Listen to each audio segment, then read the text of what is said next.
All right. Well, it is 2 o'clock, so we are going to get started in the interest of everyone's time. If you are joining us live, thank you so much. My name is Nate Birt. I'm the founder of Silver Maple Strategies. If you're watching this as a replay or on the podcast, delighted to have you here as well. It is May 1st, if you can believe it, here in 2025. And today's session is titled Invisible No More: How to Build a Nonprofit Brand That Funders and Partners Remember. And so my hope for you is that this can be something that is meaningful from not just a communications and visibility standpoint, but really thinking about your financial goals as a nonprofit, making sure that you're able to have the impact that you desire. That really begins with you as an individual leader and how you show up in the world and your nonprofit shows up.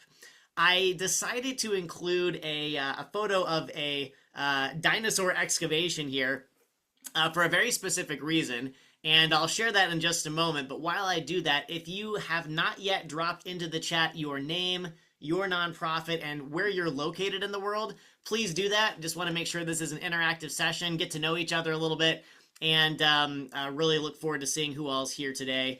And also want to make sure that if you would like, anyone who is here live today is going to get dropped into the drawing here for the free branding session that we'll do in the back half of this webinar.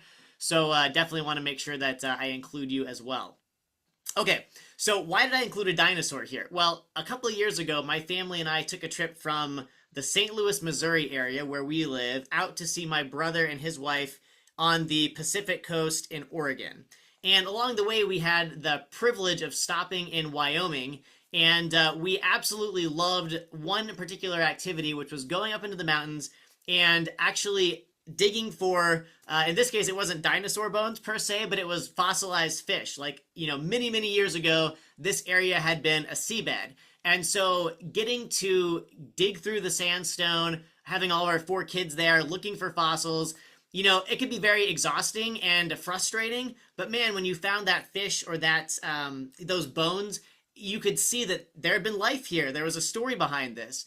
And in a similar way, as a nonprofit, you have an opportunity to take a brush and a chisel and a hammer and really carve away at all of the external material, which again, there's nothing needless about your organization, but in order for a funder, for example, or a partner, or the clients that you serve to really understand exactly the outcomes you deliver, exactly the values that you hold, it's really important to know how to very meticulously, concisely carve out so that what's left is immediately apparent and quickly resonates with those core audiences that you're trying to serve. And so that's really the theme behind today's session. I'm going to give you 5 keys as we go through as to how to do that excavation process, or at least how to get started. But again, that's where that came from, and I hope that's helpful as setup for today's session. All right, so let's dive in here, and let me just give you a preview. We've got a lot of ground to cover, and I come from a family of fast talkers. So I've tried to break myself of the habit, haven't figured it out quite yet to the degree that I would like to. So if you need me to slow down, drop a note in the chat and say, hey, Nate, take a deep breath. I can't understand where you're going with this, and I won't be offended. I promise. You'll actually be doing me a favor. So I'm going to give you a sense of the resources I'm going to be providing you at the conclusion of today's session. Either end of this week or early next week, you'll find those landing in your inbox. Give you some quick housekeeping items to keep in mind for today. I'll tell you a little bit about me and Silver Maple Strategies, the marketing agency and consultancy that I run working with nonprofits today. Then I'll give you a sense of some of the challenges that I'm seeing on the landscape for nonprofits when it comes to really branding and showing up in your best light, connecting your stories to the kinds of funding that allow you to have the impact that you desire. I'll walk you through a little bit of the resilience leadership model, which is how we work with clients here to really get clarity, to get flexibility, to get morale built into the fabric of your organization, and that really helps you fire on all cylinders. So we'll talk a little bit about that, and then I'll give you a sense of the 5 keys that I recommend investing in. And those keys are actually going to inform the back half of our session today when I pick one of you lucky attendees to be part of this branding session. So what I'll do is I'll stop sharing my screen. I'll pull up a little name selector online. I'll make sure all of the names on this call who are here with us live are dropped in there. and then we'll click a button, and whoever the picker selects, that's who will pull up their website. I'll do a little bit of Q&A with you first to get it, just to give me and the audience a sense of what you do, what your nonprofit is focused on right now. And then we'll spend some time going through some select pages on your website and, really see what's working really well for you right now, and also maybe areas that you could strengthen. And again, this is not about, picking on anyone or making anyone feel bad. It's really just an opportunity to say, hey, 2025 has been a really strange year. I don't know about you all, but for a lot of my clients, it's been rather challenging. And so I think, look, there are silver linings here, right? This is a real opportunity, even if things feel hard right now, and legitimately they might be really hard. There are opportunities to invest, right? Invest in how you show up in the world. Invest in how you frame yourself and think strategically, maybe think differently. That can really help you unlock some opportunities now and in the future.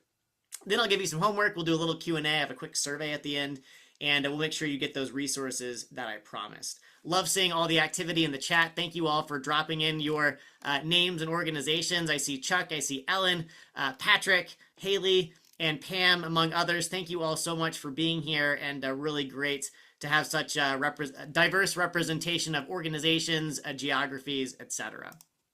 Okay. At the conclusion of the call, again, late this week, early next week, I'm going to send you a copy of these slides.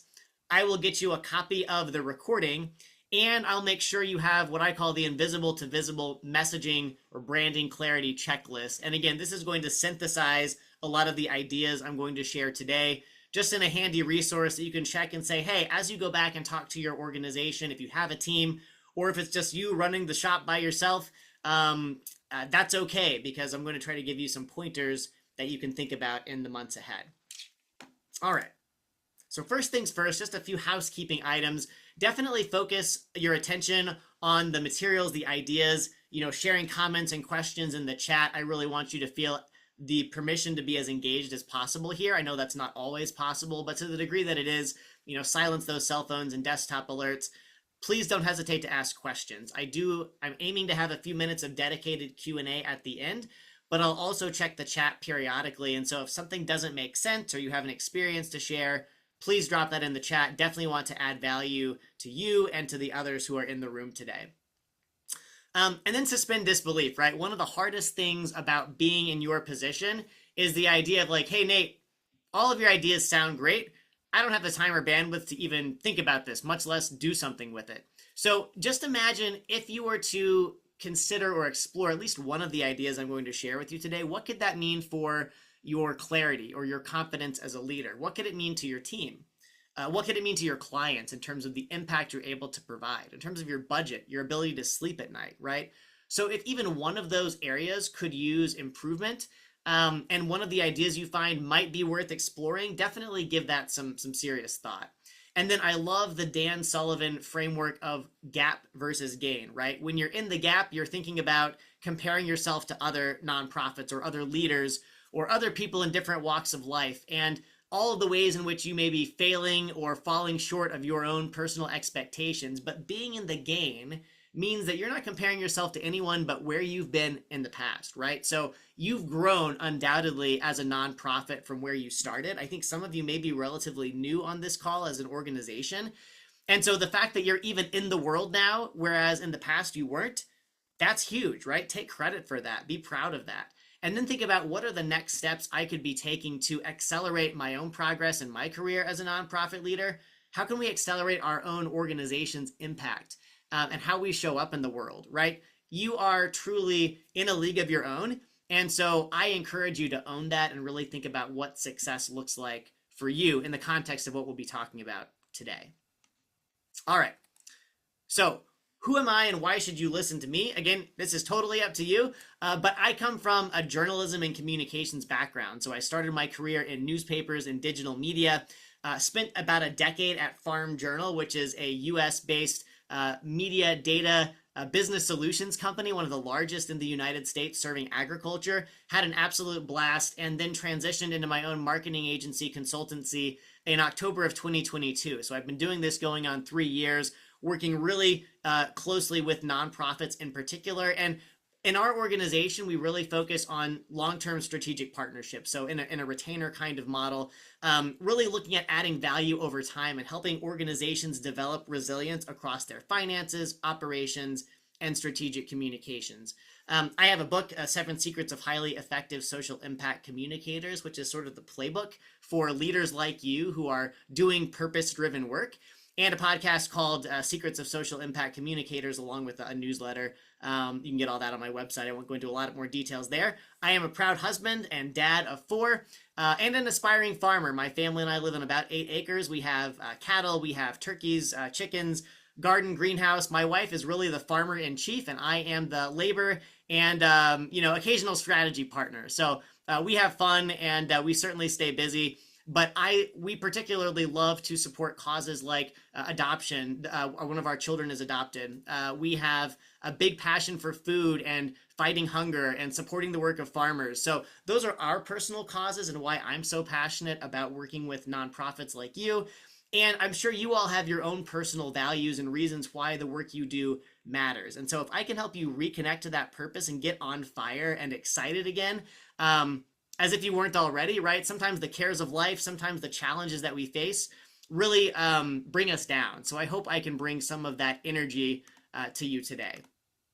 All right, these are just a few of the organizations we've helped at Silver Maple Strategies. It's not an exhaustive list, but again, pretty good geographic diversity. Again, many in the food, ag, and conservation space. Again, those are my sort of core areas of expertise, and just love working with individuals that are really trying to do good by farmers, by people who eat, which is all of us, and by the planet.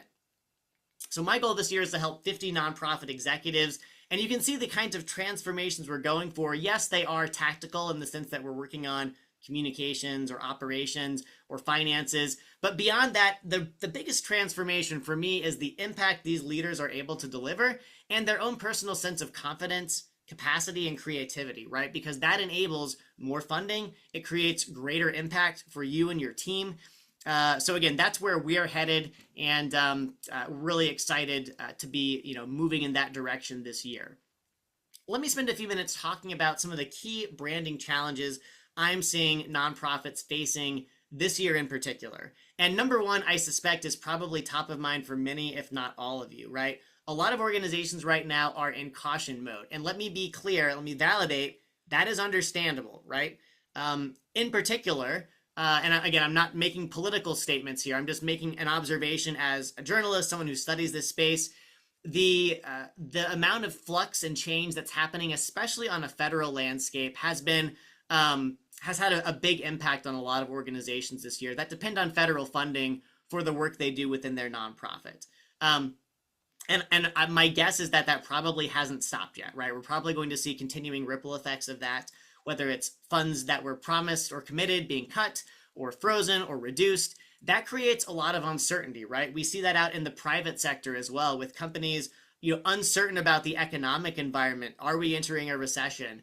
And so this can really lead organizations of all kinds, but I think especially nonprofits that really do depend on strong funding relationships. When those get shaken, it can be really disarming. And so there's this tendency to sort of pull back and say, we're going to sort of either sort of maintain a low profile, we're going to start maybe sanitizing or scrubbing some of the language that we use to talk about what we do, or some combination of that. And again, there may be cases where in order to keep the lights on, to have the impact you desire, to put food on the table, you have to do that, right? And obviously you still need to be a good steward of whatever funding remains.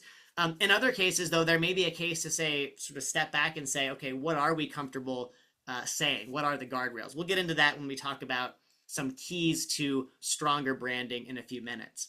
The second challenge that I see a lot of organizations facing is what I call past as prologue, right? So there's this idea that, okay, we've had this website, or we've had this way we talk about what we do in our marketing materials, when we go to conferences, when we sit down and talk with the funder. And so if it's not broken, like money's still coming in the door, or whatever projects we're doing, they're still ongoing, we haven't had a lot of questions or concerns about the way we talk, our board hasn't really expressed any issue with how we talk about ourselves, and so therefore, if it ain't broke, don't fix it. So there's a sense of we're comfortable where we're at, and why rock the boat, right? And that makes sense. Number three, there's this idea of label and box syndrome. So Jeff Woods is an author that I came across recently as part of a business peer group. Jeff wrote a book called The AI Driven Leader. So in our organization here at Silver Maple Strategies, we're working with a lot of nonprofits who are exploring and integrating artificial intelligence tools like ChatGPT, like Gemini, into their operations, doing so in a way that honors their ethical principles, their values, recognizes the trade-offs, environmental and otherwise, using AI tools. But Jeff talks about this idea that when you are inside of the box, which means inside of your own organization, it's often hard to stand outside of that and be a dispassionate observer. Like, how does the world see you, right? You know, you have a sense of how your brand shows up in the world, how others probably think about your nonprofit, but you don't truly know that or have that independence that an outside observer would, whether that outside observer is a machine tool that you're asking to give you some, critical feedback, or I recommend partnering that with human experts, right? People who are outside observers who can give you candid, helpful feedback. And so too often nonprofits are so busy, right? They have limited staff, limited financial resources, that you just get in the zone of doing the work, right? And so there's not a lot of time or capacity to step out and say, is this the best way to be talking about what we do in order to optimize the funding opportunities we have, in order to optimize how we talk about the impact that we're delivering. Number four, invisible outcomes. So what I mean by that is that it is very tempting as an organization, as a nonprofit that maybe does live events, educational trainings, resources, hands-on work with clients.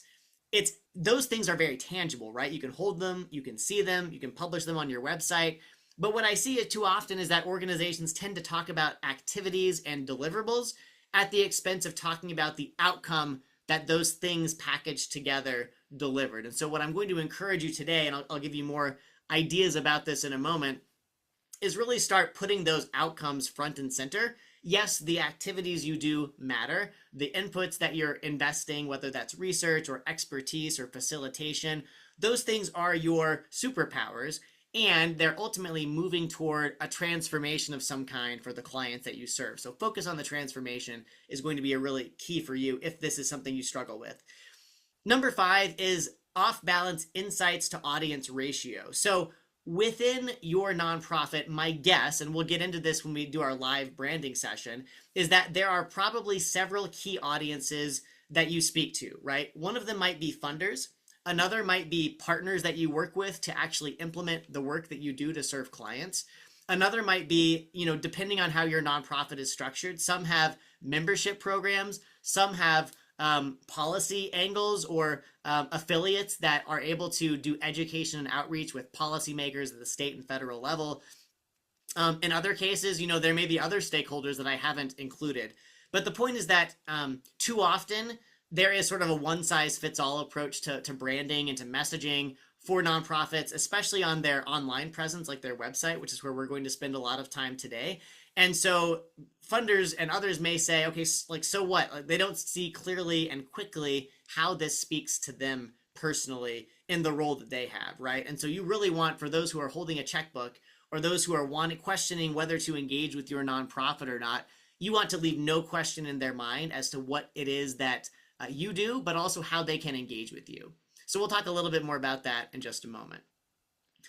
So the framework that I use when I'm working with our clients here at Silver Maple Strategies to sort of say, okay, these are the challenges we face as an industry, right? In the nonprofit space, these are some key areas where the packaged goods, right, the brand that you show up with in the world is challenged. How do you start to pick apart where to focus first? Because again, you could do a dozen different things and put 25% energy into them, or you could do one thing and put 100% of your energy behind it and really make some progress that's going to benefit you and your clients in the long term.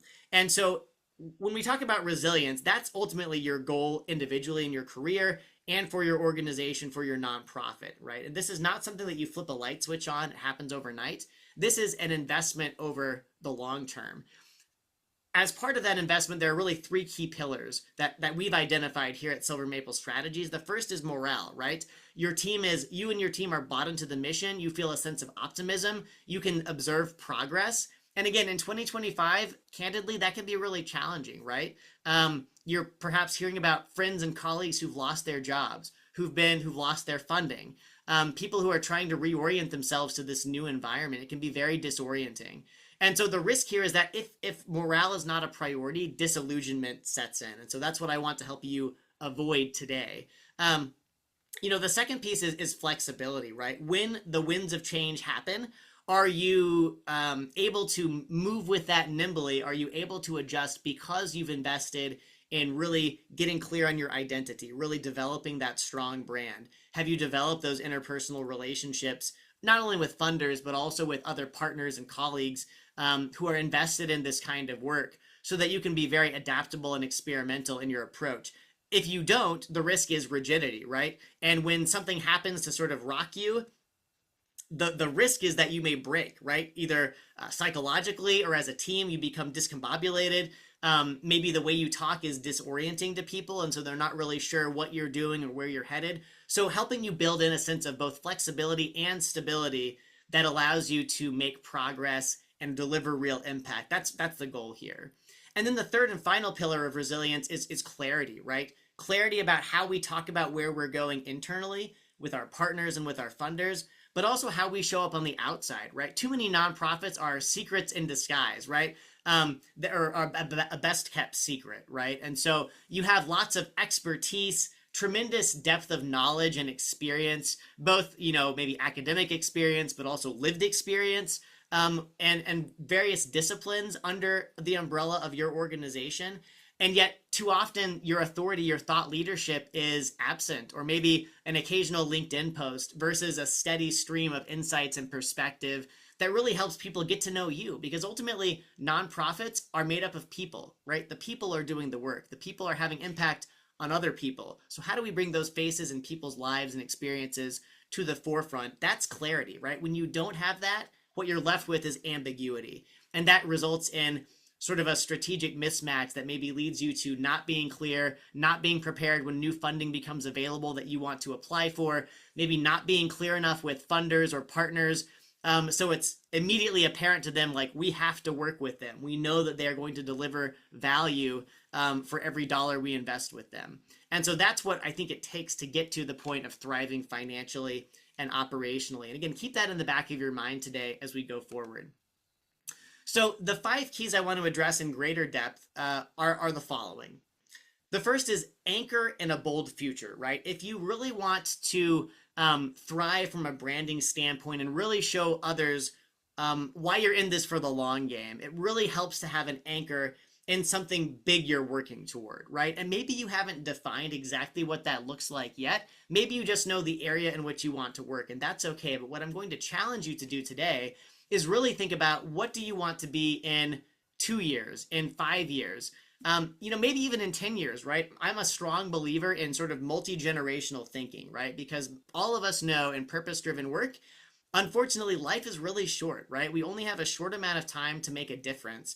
And that can be debilitating if you think about it one way, but I think the better way to consider that or frame it is to say, look, we have an opportunity to do a lot of good now, right? A lot of my clients have worked on issues like climate change. And so this is something that's going to have multi-generational repercussions, but what can we do right now? What can I do as an individual? What can our team do? And that starts by figuring out what direction are we rowing in, right? And being able to communicate that vision to others. So number 1, anchor in a bold future. Number 2, evolve your brand intentionally, right? I'm not talking about sort of whole scale, let's tear everything down to the studs and rebuild it. You may want to do that at some point, but I think in this environment, between financial uncertainty and just, again, the environment right now, I think it maybe calls for more fine-tuned surgical precision in how you make adjustments. And again, acknowledging that a lot of what you're doing is probably working really well for you right now, but there may be areas to improve and grow in, and focusing on those. Number 3, taking an outside-in perspective. Again, this is the idea of getting independent counsel, having people you trust and know and like give you honest perspective that will help you really fine-tune your message, because oftentimes they know you better than you know yourself. You know all the ins and outs, the financials, the programs that you run, the expertise of the people you have in-house.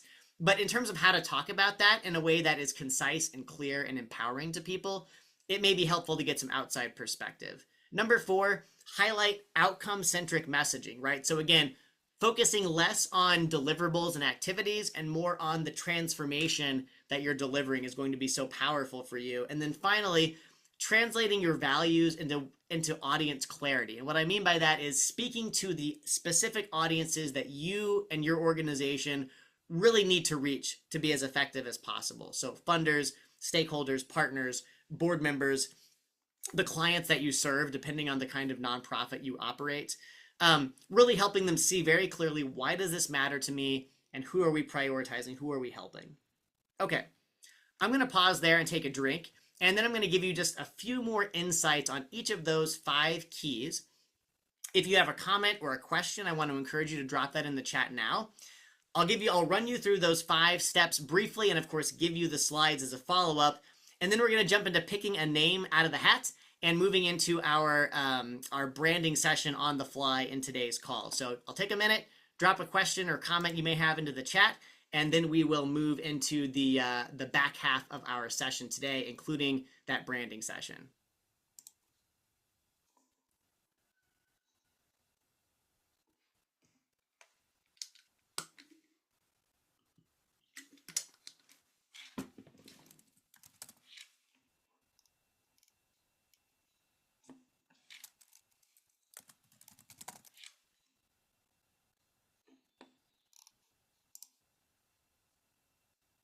All right.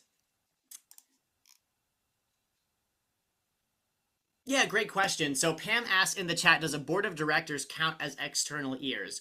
So I suppose it depends on who you ask, Pam. From my perspective, sort of yes and no, right? In my mind, external ears would be anyone who's not living in the day-to-day of your operation, right? So if they're not sitting in on staff calls, if they're not actively engaging with your clients, they are not going to have the unique boots on the ground perspective that you do living within the organization. And so a board is going to have a higher level of familiarity with your nonprofit than someone off the street who's coming in for the first time. And I don't necessarily think you need to, like your website, for example. I think it would be helpful if you're trying to recruit new board members or maybe current board members who want to talk to others about what they do and promote your good work. I think it does help to keep them in mind. And so, thinking about the kinds of strategic questions they ask, presumably your board is here to help you make smart financial decisions and also think about the impact you're delivering, really understand, where you're headed and maybe give you critical feedback to make sure you're going in that direction based on their personal expertise. So, while the board has sort of an insider's perspective, I think they do have enough external clout. They're coming in as someone who is not an intimate part of your day-to-day operations. And so I would certainly think about them when it comes to your branding, how you package yourself, both in board meetings, but also in terms of your public-facing messaging. Because again, people who are on your board, in theory, can be some of your best advocates and champions, right? They may have connections to funding. They may have connections, if you're a membership-driven organization, to people who may be great members or future board members. And so keeping them in mind and helping them buy in and really clarifying for them, because again, I've been a part of not, working in the corporate environment with boards that we assembled for running specific programs in partnership with nonprofits. And so oftentimes those board members, quote unquote, knew enough to be dangerous about the work we were doing, but they often had sort of commonly asked questions that, maybe we thought we'd answered 2 months ago that recurred. And so, thinking about frequently asked questions sections or, just insights, heuristics that really help cut the time to learning and really upskilling on understanding what your nonprofit does so that they can be vehicles of, championing what you do, communicating effectively on your behalf, asking the right questions, which saves you time and hassle internally. So yeah, really good question. Thank you for that. I had to think about that one for a minute, but I appreciate your asking. I do think there's value in thinking about boards as one of those sort of audiences you're serving with your branding. Okay, so really quickly, before we dive into our live session, anchor in a bold future. So the challenge here is that there's a tendency to sort of pull back in times of challenge.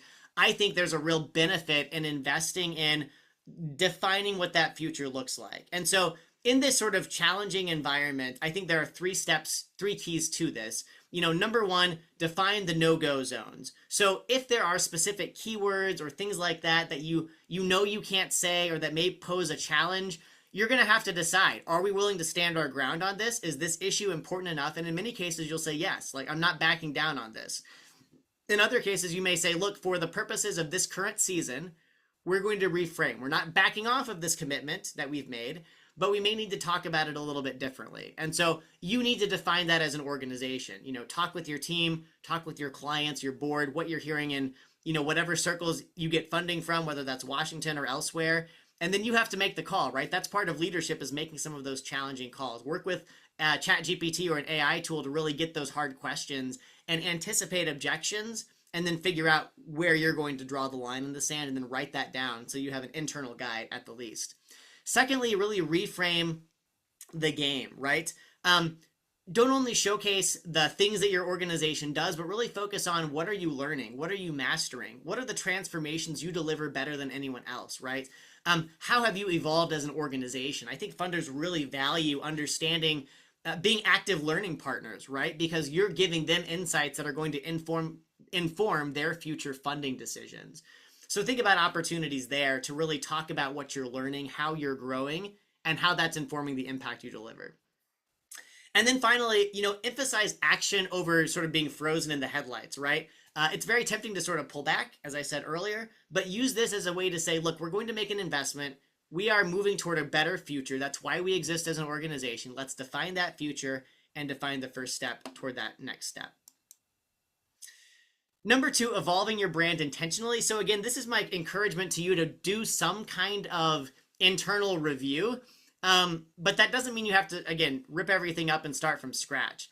First of all, I would focus on your most high profile assets. And in today's world, I would really focus a lot of attention on your website and on how you're showing up, especially on LinkedIn, which is where I suspect a lot of funders in this work of the nonprofit world are going to be spending their time. How do you show up in those places in particular, right? And focus on that, and also add a cadence, right? We're not just going to do this sort of randomly and piecemeal. Maybe it's once a quarter or every 6 months.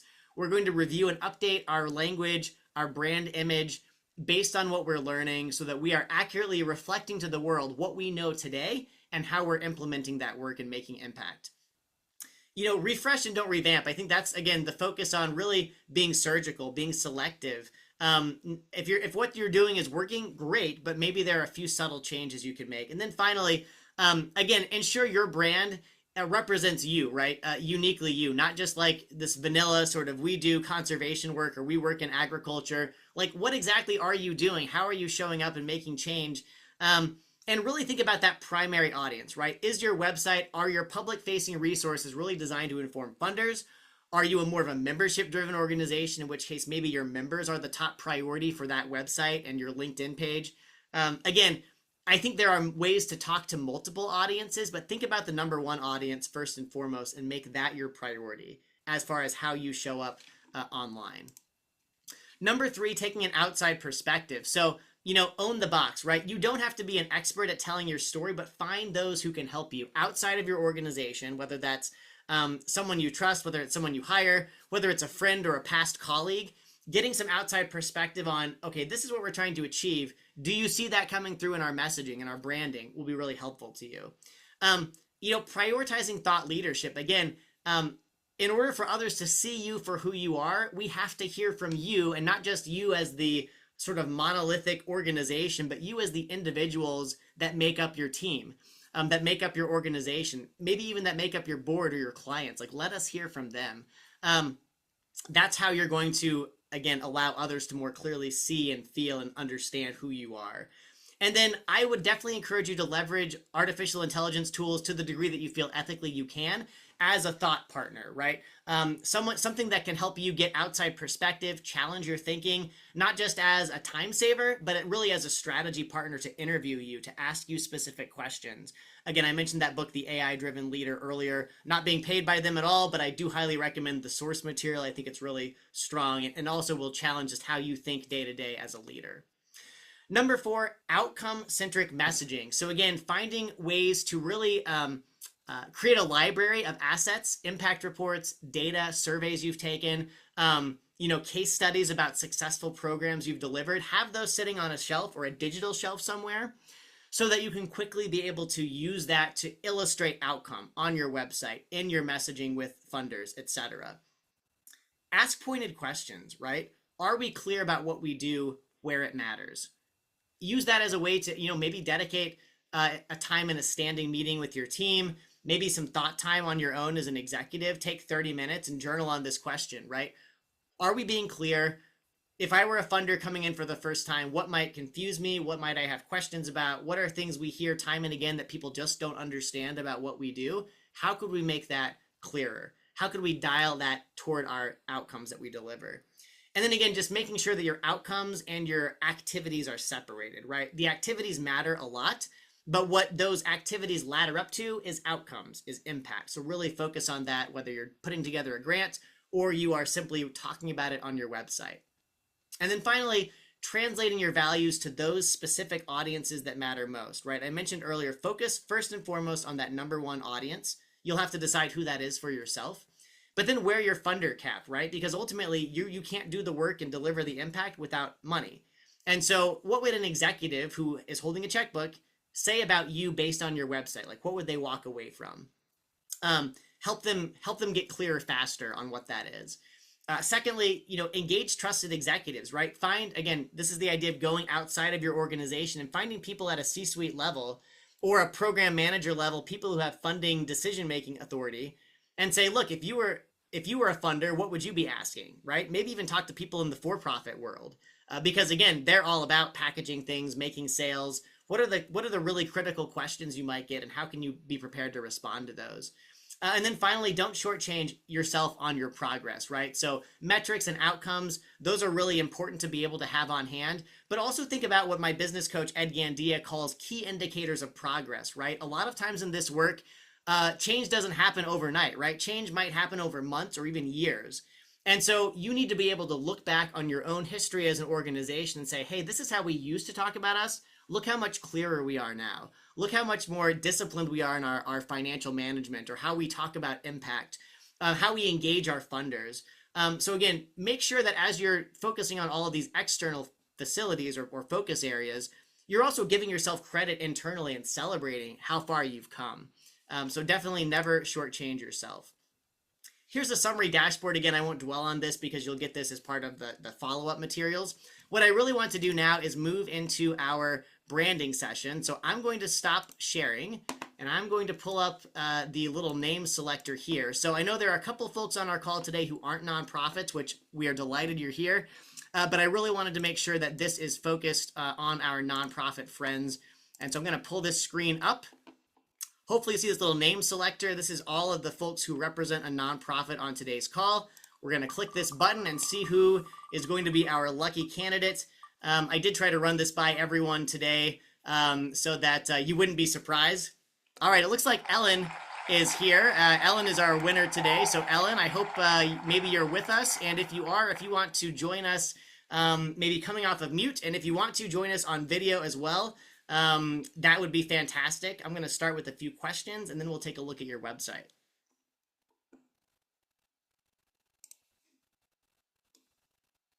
Oh, yes, absolutely. Let me make sure. Ellen, I'm going to allow you to talk. Sorry about that. Thank you. Okay, how's that? Ellen, it's great. Nice to have you with us. Yeah, good to be here. It doesn't give me the video option, but I can definitely talk. Okay, I apologize. As you can probably tell, I'm new to this Zoom thing, so I will look into that in the future, make sure we're able to give you video access. But thanks for letting me know. No worries. No worries. I also think, do you have another colleague here, Ellen, from your organization? Yes, Haley is with us as well. Awesome. So I'm going to go ahead and give Haley the ability to talk as well and include her in this if that's all right. Yeah, that'd Um, be great. Great. Well, Ellen, Haley, great to have you here. So, Ellen, let me ask you, tell us a little bit about your nonprofit and what it is that you do in the world.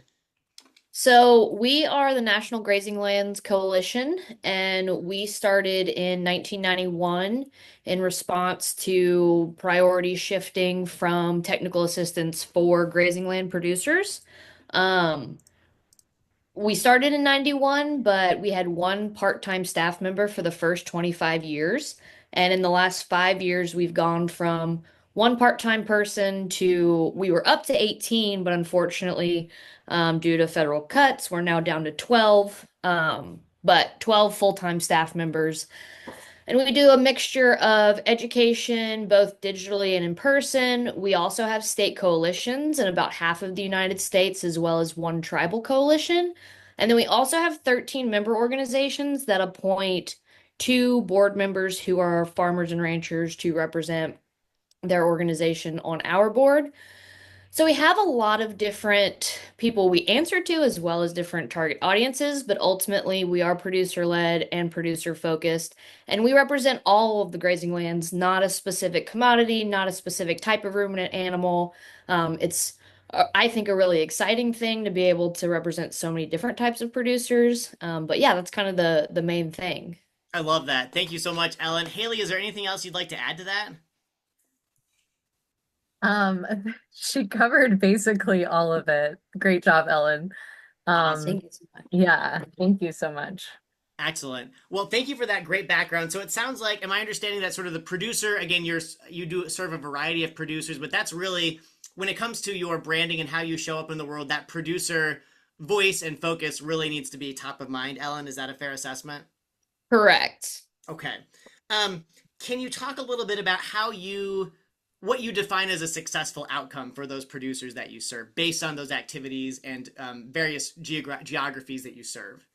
Yeah, great question. So, I mean, I would say first and foremost, our goal is to keep working lands in production, and we don't have like a specific type of agriculture or certain language like regenerative or amp grazing or any of those maybe specific types of things you hear today. Our primary goal is to keep working lands in production. If you have a grazing animal, we want you to be a part of our pipeline. Um, I would say like the second thing is we do have a yearly gathering.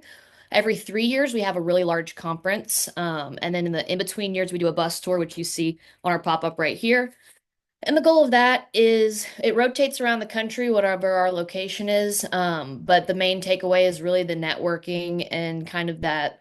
What I think is so special about our group is we really are people first. And the main feedback that we're constantly getting is we really love that networking and shared experience abilities. So, at this Washington state-based bus tour, we're expecting people from all over the country. And our feedback in previous years is, yeah, the landscape isn't exactly what I'm facing back home, but I love to get together once a year and keep up with the different folks from around the country because that really gives me um, a support system when I go back home to rural America where I may not have a lot of peers doing the same thing that I'm doing. Awesome. I love that. And that's exciting to hear about the level of engagement you have, the positive feedback you're getting about those events and getting to see those things firsthand. That's wonderful. Ellen, I know you mentioned that sort of producers are the primary audience. If you could name two other audiences that are really key, like without these stakeholder groups, we don't exist as an organization, who would those groups be? Yeah, I mean, we are a nonprofit, so we don't have any kind of lobbying arm, but definitely policymakers, and especially being mostly federally funded, historically 100% federally funded, except for the last couple of years. So we want policymakers to continue to put opportunities out for grazing lands and technical assistance. And then we also work a lot with technical service providers, such as NRCS or Extension. And that's something I didn't mention earlier, but in the last few years, we've done a ton of training for those people who are 5 years or less on the job. We have a small staff. We would love to have, a field office in every county in America, but we see that being able to train folks in a local capacity helps bring technical assistance directly to farmers and ranchers. Yeah, I love that. That's super helpful, Ellen. Both understanding sort of the policy education outreach to policymakers for making resources available to producers to stay on the land and to be as effective as possible managing those landscapes, and then also understanding the work you do in training and supporting the technical assistance providers who work in partnership with producers. When you say you want to help producers stay on the land and be productive, are there specific metrics you look at in terms of a producer's like financial well-being or like diverse how do you define like what success looks like for those producers? I think that's probably a gap that we have, and one just being that we had not a huge capacity overall in the last few years. And now, like, we work directly with our state coalitions, and they may have some metrics based on whatever their events are, different things. I mean, overall, we talk about profitability and succession and several of those kind of big topics you hear in agriculture. But no, we're not currently gauging beyond grants and programs that we have specific deliverables. Those obviously have very specific metrics, but across the country, we haven't really defined that. Yeah, and I think that's totally fine, Alan. Thanks for sharing that. I mean, I think this is something that a lot of nonprofits are sort of thinking about deeply, right? And I think it just takes time to sort of figure out what does that look like. And when you, like you said, when you're running multiple grant programs, figuring out the through line can take some time and thought. I Yeah. definitely think it's an opportunity to explore, but it sounds like you're already there. Like, okay, how do we start to map out what broader outcomes look like across the country, if I'm hearing you correctly. Yeah, and like, we talk about acres impacted or how many producers come through our pipeline, whether that's at an in-person event or a conference or at one of our grant deliverables or at our personal conference. Um, and we've had a lot of discussion and would love to hear your take on, like, especially in the relating these outcomes to potential funders, which is a conversation that we've been having obviously with the federal cuts and changes. Sure. Um, but like, what are the metrics that get people excited? I don't know if you have a thought. Yeah, that's a really good question. I mean, I think anytime that you are able to tie back the work that you're doing to the farm producers economics, right? I think whether sometimes we, as nonprofits maybe bristle at this idea that like money is driving everything, right? Because what you're doing has a purpose beyond finances. um but to me, I think it's really important for any of those audiences, like producers know better than anyone, that depending on what you're growing and raising, depending on the agricultural economy, things can be really great for a while, but also really challenging. And so at the end of the day, what drives their ability to be successful is financial freedom or sustainability to be able to continue investing in the stewardship, sustainability practices on grazing lands, for example, or investing in conservation practices on row crop acres, to be very, give a very specific example.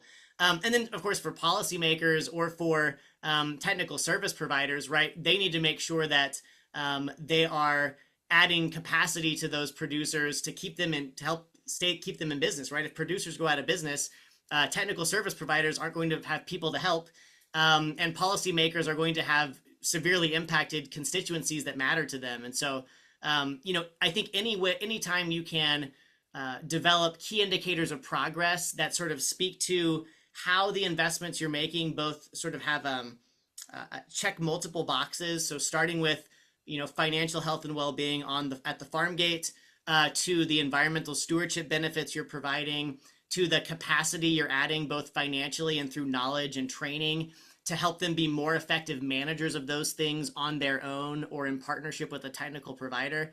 Those are some of the thoughts that initially come to mind. Definitely think it's worth a deeper conversation, but I don't know. Does any of that resonate for you?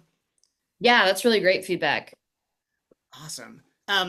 Haley, before we dive into the website for the last few minutes here, anything you'd like to add or maybe questions or comments you wanted to make about sort of where you're at in your branding and engaging with funders journey? Yeah, I mean, lately the conversation has been going so far as to say, like, really, there are grazers that are producing food, and we really want to bring in the general population, which is another tangent to really like tackle. It's another larger target audience. And we've been just kind of exploring like how do we get the message to the general population, people that are living in cities, larger voting pools that influence, what is done and the development that is done on grazing lands. So just kind of sharing the importance of grazing lands to people who live in the city and that are, kind of detach from where their food comes from or the importance of agriculture in the United States. So that's something else that we've kind of been exploring and chewing on. Yeah, thank you for sharing that, Haley. I think that's really interesting, and I think it's really the strategy you're applying, like thinking about those secondary and tertiary impacts, like who are the other audiences whose buy-in we really need for this mission to ultimately be successful is really important.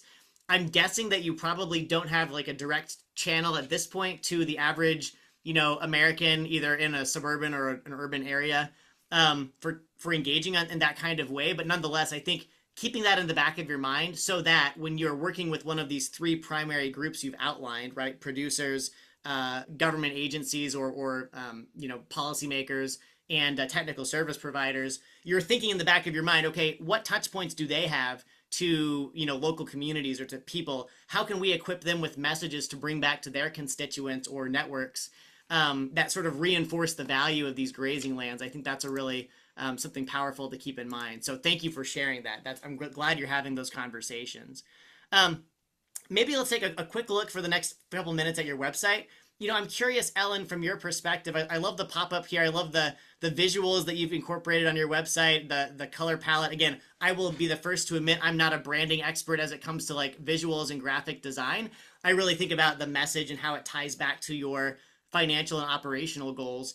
But maybe tell me what you're hoping when producers, as your primary audience, visit your website. Like, what is the one action you hope they'll take, or how do you hope they will engage with your materials here? Yeah, so right now, clearly our call to action is the bus tour. We're approaching in 2 weeks. Our prices will go up. The event is in June. So that's our main goal right now is to just Sure. round out registration for that event. But one thing we've really been focusing on in the last year, over a year ago, we did a full website redesign, which Haley did so much of this, and she's absolutely phenomenal. But kind of secondary, or I guess second after we did the website redesign, we really wanted to beef up our education tab. Mm, So we're now posting regular blogs, as well as we have this grazing resources page where one of our staff members has created downloadable grazing charts. We've had our ebooks for quite some time, but we've just been more regularly posting education that we think is really meaningful.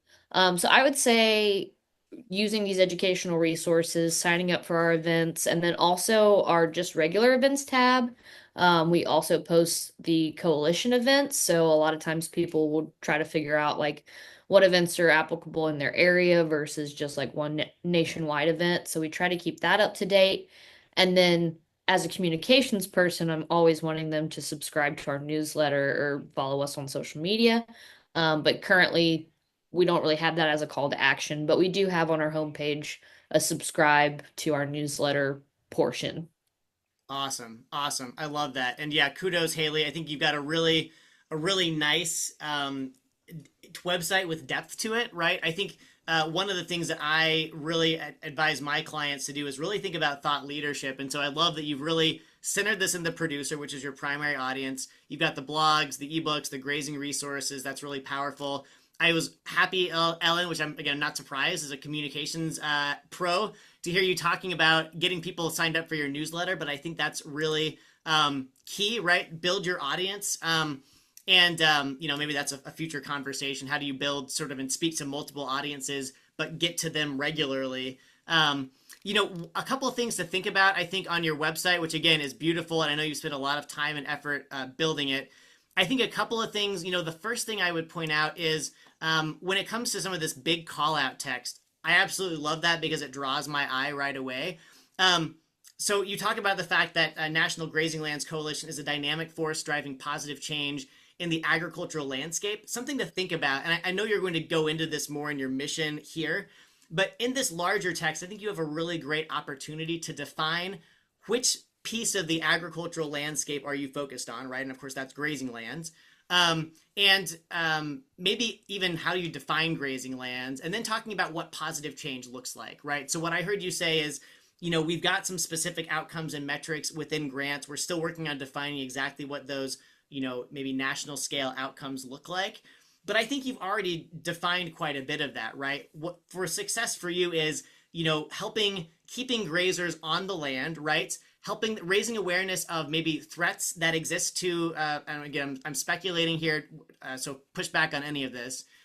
Threats in the form of possibly residential development, urban encroachment, possibly maybe less than optimal conservation or stewardship practices that are putting that landscape at risk of not being as vital for grazing purposes, for soil health purposes, for wildlife habitat.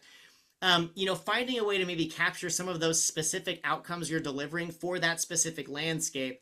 And again, I'm saying this as someone who's been in ag for quite some time. And so I kind of nerd out on these things. Like obviously grazing lands are very different than row crop lands.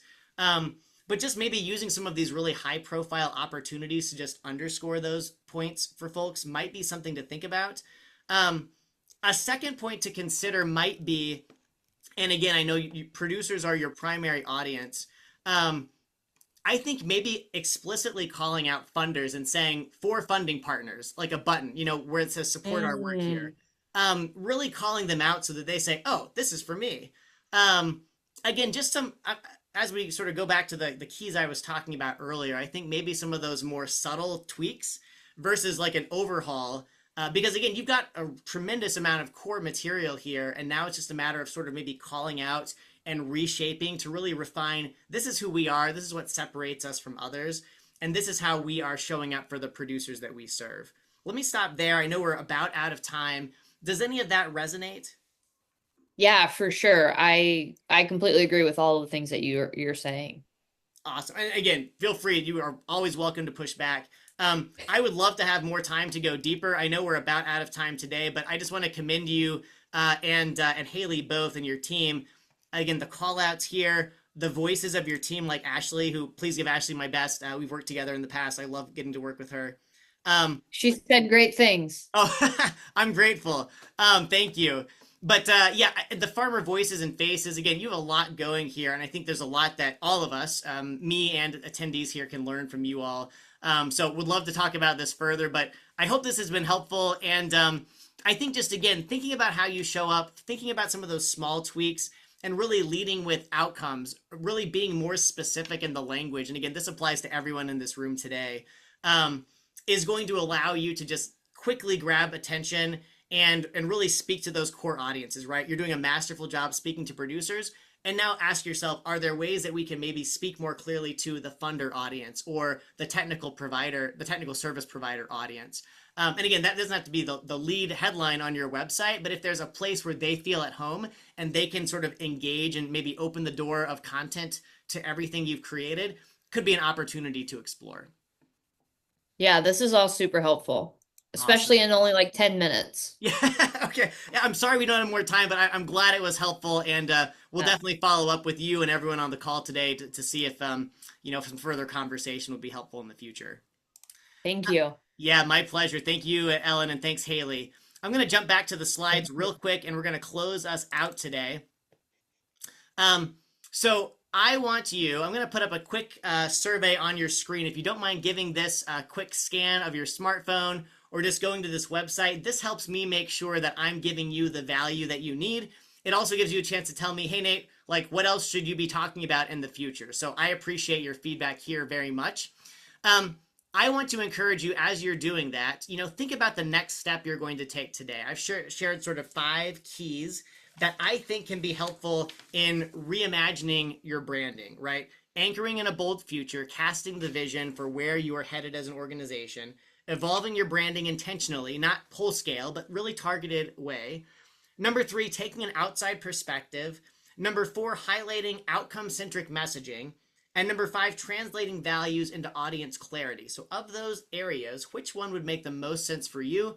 And what's the first action that you can take that would be most helpful to you and to your team? All right, I know we're about out of time, but I want to leave the remaining minute here. Oh yeah, absolutely, Mia. Let me get this link here and I'll drop that in the chat. Thank you for asking. While I'm doing that, are there any final questions, comments that anyone wants to make today? I'm happy to take you off of mute. And like I said, next time I'll try to make sure the video is functioning as well. I just dropped that survey link in the chat, so feel free to respond if you'd like at your convenience. All right. Well, I know we're at time. I'm sure many of you have to hop to the next call. I want to say thank you all so much for taking the time. Would love to visit with you further if you'd like to set up a call or want to discuss these ideas about branding or your nonprofit situation further. Send me a note or go to my contact page on my website, silvermaplestrategies.com, and set up a meeting. You all have been a wonderful audience. I look forward to following up with you with those free resources very soon. Thanks again to Ellen and Haley for being willing participants in today's branding session.